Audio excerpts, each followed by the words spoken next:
Americans will vote tomorrow in a midterm election that is largely seen as a referendum on President Trump and his first 22 months in office. The president campaigned all weekend, holding rallies in Georgia and Tennessee yesterday. And today he'll go to Cleveland, Fort Wayne, Indiana, and Cape Girardeau, Missouri, to rally Republican voters. His predecessor, former President Obama, has also been on the campaign trail to try and fire up the Democratic Party's base, and he heads to Virginia today. More than 34 million Americans have already cast a ballot in early voting. That's an increase of more than 50% over the 2014 midterms. Our CBS News Battleground Tracker found 2/3 of voters think this election matters just as much as the 2016 presidential vote.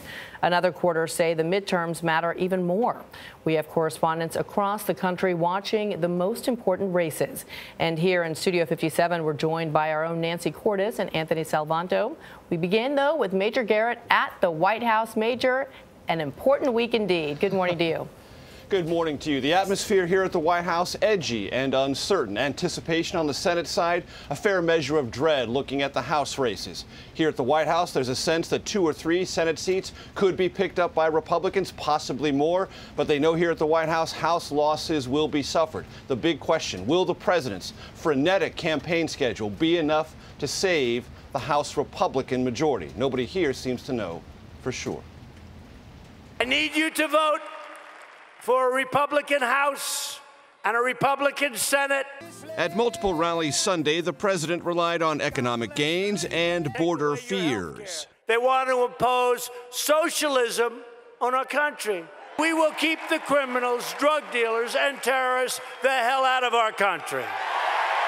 A new CBS News Battleground Tracker poll shows more than 7 in 10 voters say their vote will be about President Trump. 34% say they will vote to support the president. 38% say they will vote to oppose him.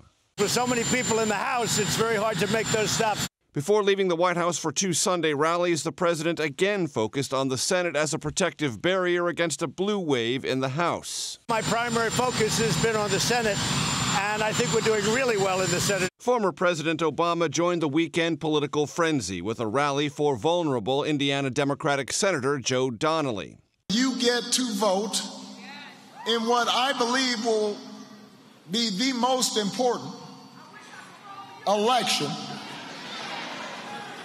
of our lifetimes.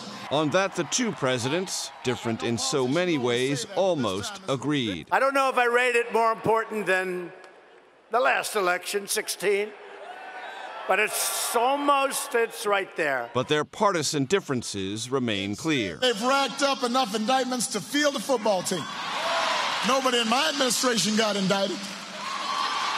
The Democrats want to turn back the clock, throw America in reverse, and return power to a corrupt, selfish ruling class.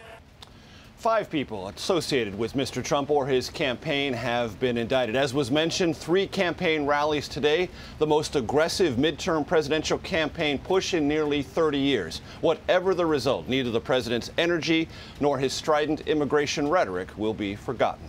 John? Indeed, Major, thanks so much.